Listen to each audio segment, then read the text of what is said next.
najlepšou zimnou sezónou bola sezóna 2007-2008, ktorá nám prijala najmä dostatkom snehu. Boli výborné poveternostné podmienky. Očakávali sme, že v ďalšom roku, keďže sme nainvestovali hodne peňazí do stredisk, že zachováme ten trend. Bohužiaľ vtedy už začala pomaličky nastupovať kríza a ešte väčší dosah na nejaký vplyv na príchod turistov k nám mal nástup eura. Čiže nastupujúca sezóna bola poklesom. Za prvé boli euro, za druhé boli kríze. To sú 2 roky dozadu a teraz posledný rok dozadu už sme čísla zastabilizovali a pomaličky smerujeme hore. A v tomto roku ozaj očakávame, že našich 70 miliónov eur investícií za posledné 3 roky sa už začne pomaličky vrácať. Jenom se zeptám, těch 70 milionů euro, to se týká čeho? Veškerého slovenského lyžování nebo jen vaší společnosti? Spoločnosť Tatry Mountain Resorts vlastní lyžiarske strediska Jasnanícke Tatry, Vysoké Tatry, Tatranská Lomnica, Starý Smokovec, 4-hviezdičkové hotely Grand Smokovci, Grand Praha v Tatranskej Lomnici, Grand Jasnej, 3 studničky v Jasnej, menšie záležitosti, 2-hviezdičkové hotely, ako je hotel Ski, gastrozariadenia na svahu, výborná reštaurácia Pizza von Roll vo výške 1600 metrov nad morom, Lomnický štít, tam reštaurácia. Čiže všetky infraštruktúrne zariadenia, ktoré vlastníme, do nich sme investovali naša spoločnosť za posledné 3 roky 70 miliónov. Čili jestli dobře rozumím, tak vy se na lyžování na Slovensku díváte jako na komplex, ne určite o tom, že lyžař jenom přijede a bude jezdit ze zhora dolu. Samozrejme, my chceme, aby sa lyžiar dobre cítil a keď to máme pod kontrolou, keď dokážeme mu zaručiť kvalitu nielen lyžovania, ale aj ubytovania, aj stravovania, len vtedy hovoríme, že je ten jeho zážitok komplexný a určite takto sa k tomu staviame. A v tom případě, jak se díváte na krachy nebo konkurzy slovenských lyžařských středisek, nepoškozuje to vás jako velká střediska, že některá ostatní jsou v konkurzu? Například jste se spojili pomocí permanentky s Velkou Račou a Velká Rača už asi 2 roky v konkurzu. Jestli to není problém pro vás jako společnost? Ja mám na starosti obchod a marketing, ťažko sa mi je vyjadrovať ku financiám alebo dokonca ku politike.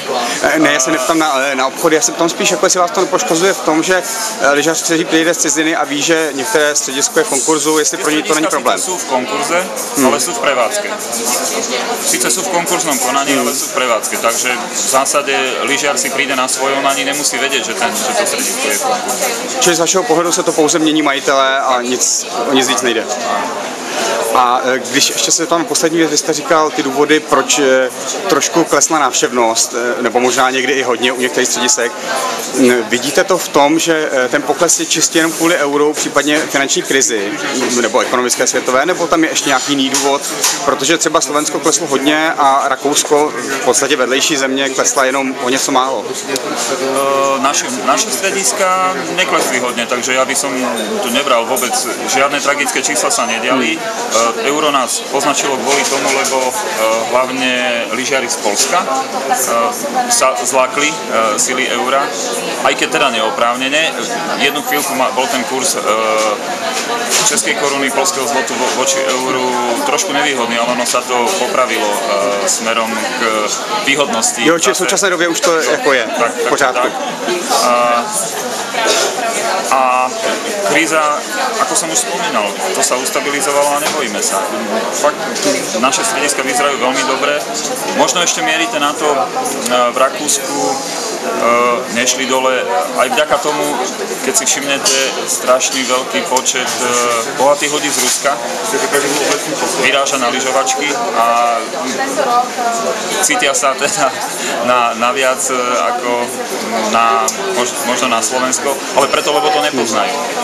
Musíme viac intenzívnejšie propagovať naše strediska, naše hory, napríklad aj tak, ako robíme teraz u vás v Prahe, na ktorú sme akoby my zabudli a zase na oplátku vy ste zabudli na Vysoké Tatry, tak opäť musíme tie kontakty obnoviť a to isté musíme robiť v Rusku napríklad. A to jste mi nahrál na poslední otázku. Dá se říct, kdo na Slovensku hodně lyžuje, jestli to jsou spíš Slováci, Češi, Poláci, případně střední, nízká třída, vysoká třída? Dá se říct, co je tak jako běžný nebo nejběžnější lyžař v Slovensku? Najbežnejší lyžiar na Slovensku je Slovák a Poliak. V našich strediskách na prvom mieste Slováci, tesne v závese Poliaci a veľkou skupinou sú samozrejme Češi. Za nimi prekvapivo hodne lyžiarov z pobaltských krajín, ktorých nám majú najbližšie. Jediné alebo najbližšie funkčné strediska pre Pobaltie sme my a rovnako pre Ukrajinu. Takže títo sú v závese a Rusi. Rusi teda väčšinou chodia na Zlatý týždeň, ale aj tých je dosť. Já se zeptám, čemu říkáte Zlatý týždeň? Zlatý týždeň je pre Rusov. Okolo Vánoc? Tak, oni majú posunutý ten Vianoce a Nový rok. Čili a tie po slovenském Novém roce. Tak, a ešte ste sa pýtal na tú... Jaká skupina, řekněme, bohatí, chudí, sportovní lyžaři nebo spíš rekreační, jestli to tam lze nějak určit? V poslednom roku nastal trend, že napriek tomu, že prišlo menej turistov ako roky predtým, my sme udržali tržby na rovnakej úrovni. To svedčí o tom, že chodia bohatší lyžiari, ako zvykli chodiť.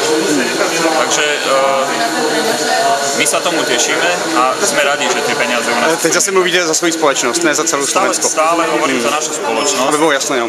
Tak, my sme dosť veľkí, sme najväčšia spoločnosť podnikajúca v cestnom ruchu na Slovensku. Máme najviac lyžiarskych zariadení, najviac hotelov, najlepšie prírodné poveternostné podmienky zo všetkých na tú lyžovačku. Tak nechcem povedať, že takto určite sme na Slovensku najlepší a nielen na Slovensku, ale aj v blízkom, v Poľsku nemajú také lyžiarske stredisko. U vás Špindlerov mlyn je ďaleko, my sme ale trošku väčší. Ukrajina nemajú nič podobné, Maďarsku ani nehovorím, takže v tom nejakom okruhu rozumnom sme my určite najlepší. Preto sa snažím hovoriť iba za nás. Děkuji za rozhovor a přeji hodně štěstí.